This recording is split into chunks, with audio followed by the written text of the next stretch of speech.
আজকে তোমাদের সঙ্গে একটা দারুণ রেসিপি শেয়ার করব টিফিনের জন্য।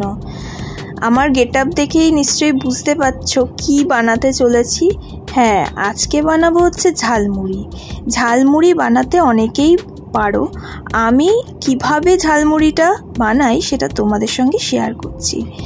আমার কাছে ছিল শসা, পেঁয়াজ, টমেটো, কাজু বাদাম, কিশমিশ আর লঙ্কা।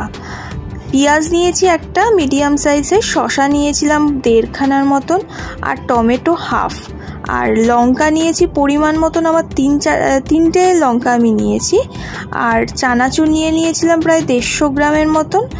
তেল নিয়েছিলাম একদম অল্প, আর চাট মশলা নিয়েছি, জিরার গুঁড়ো নিয়েছি, নুন আর চিনি, সবগুলো একসঙ্গে মিক্স করে দিলাম। জগা খিচুড়ি করে পুরো একবার মেখে নেব ভালো করে।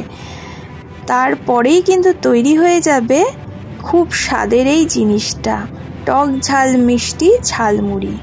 আহা, সে যে কি মজা খেতে! আগে কিন্তু ছোটবেলায় টিভি দেখতে দেখতে এই ঝালমুড়ি খাওয়া হতো, মনে পড়ে আজকেও সেই দিনের কথা।